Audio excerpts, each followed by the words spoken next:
আজকের এই অনুষ্ঠানে উপস্থিত সম্মানিত সভাপতি, উপস্থিত সম্মানিত স্বরাষ্ট্রমন্ত্রী, সম্মানিত প্রতিরক্ষা উপদেষ্টা, সম্মানিত সেনাবাহিনী, নৌবাহিনী এবং বিমান বাহিনীর প্রধানগণ, সেনাবাহিনীর ঊর্ধ্বতন কর্মকর্তাগণ,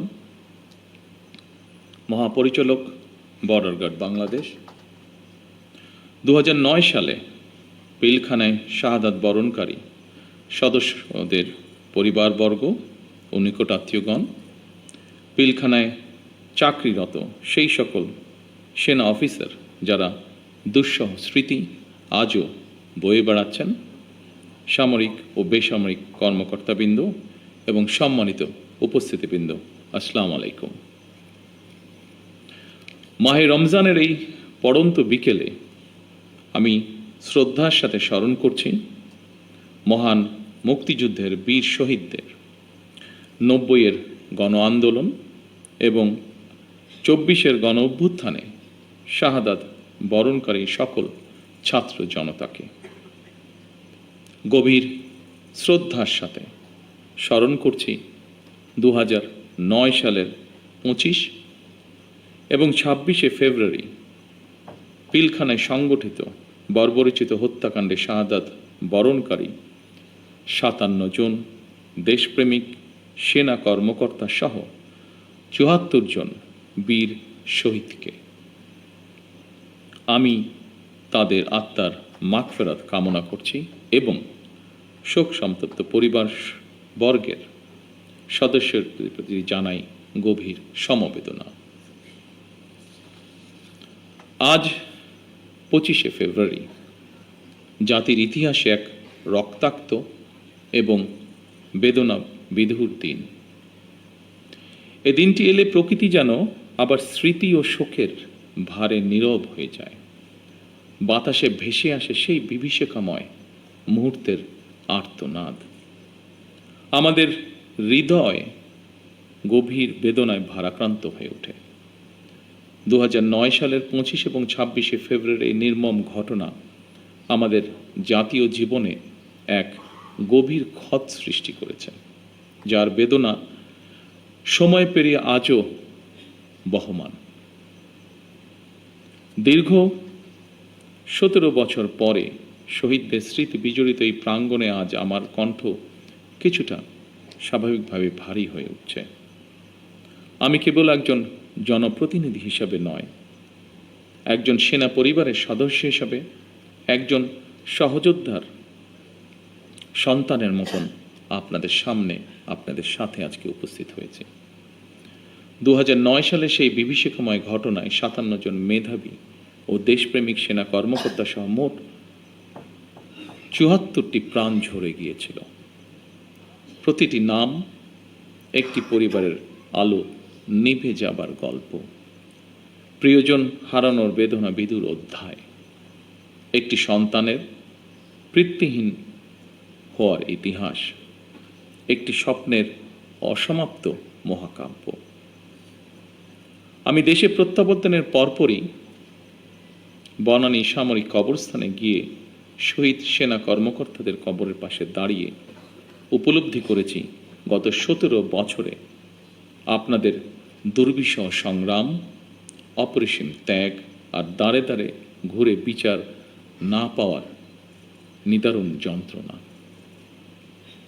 সম্মানিত উপস্থিতিবৃন্দ, আমি বিশ্বাস করি পিলখানার ঘটনাকে রাষ্ট্রীয় মর্যাদায় স্মরণ করা আমাদের জাতীয় দায়িত্ব। 25 ও 26শে ফেব্রুয়ারি ঘটনাকে ইতিহাসে রাষ্ট্রীয় মর্যাদা না দিলে ভবিষ্যৎ প্রজন্ম আমাদেরকে হয়তো ক্ষমা করবে না। তাই সেনাবাহিনীও আপনাদের সঙ্গে আলোচনা করে 25 এবং 26শে ফেব্রুয়ারি স্মৃতিকে অম্লান করে রাখতে বর্তমান সরকার ইনশাল্লাহ কাজ করবে। আমাদের সীমান্তরক্ষী বাহিনী শিকড় আমাদের স্বাধীনতার ইতিহাসে প্রথিত। 1971 সালের যেদিন চট্টগ্রামের কালুরঘাট বেতার কেন্দ্র থেকে শহীদ রাষ্ট্রপতি জিয়াউর রহমান স্বাধীনতার ঘোষণা দিয়েছিলেন, সেদিন সেনাবাহিনীর সাথে তদানীন্তন ইপিআরের সদস্যবৃন্দ বেতার কেন্দ্রে দায়িত্বে নিয়োজিত এক থেকে গৌরবময় ইতিহাসের সাক্ষী হয়েছেন এবং মহান মুক্তিযুদ্ধের সূচনা লগ্ন থেকে সেনাবাহিনীর সাথে অবিস্মরণীয় অবদান রেখে চলেছেন। পরবর্তীকালে শহীদ রাষ্ট্রপতি জিয়াউর রহমান সীমান্তরক্ষী বাহিনীকে সুসংহত করতে বিশেষ গুরুত্ব আরোপ করে অবকাঠামোগত উন্নয়ন এবং প্রয়োজনীয় সংস্কার কাজ করেন। সেনাবাহিনী থেকে যোগ্য ও মেধাবী অফিসারদের পেশনে প্রেরণের সংখ্যা বৃদ্ধি করা হয়। 1978 সালে এই বাহিনীর ইতিহাসে সবচেয়ে বড় ঘটনা হল সামরিক কায়দায় নতুন করে পুনর্গঠিত করা। পূর্বের উইংসমূহকে পরিবর্তন করে ব্যাটালিয়নে রূপান্তর করা হয়। দুটি নতুন ব্যাটালিয়ন সংযোজন করে বাহিনীর সংগঠনকেও পরিবর্ধিত করা হয়। দীর্ঘ সংগ্রামের পর আজ জনগণের রায় নির্বাচিত সরকার দেশ পরিচালনা করছে। দেশের প্রশ্নে আমরা সীমান্ত বাহিনীকে আরও আধুনিক ও সুসংহত করব ইনশাআল্লাহ। আমাদের সদস্যরা দেশপ্রেম ও পেশাগত উৎসর্গতায় সীমান্তে দায়িত্ব পালন করবে ইনশাআল্লাহ।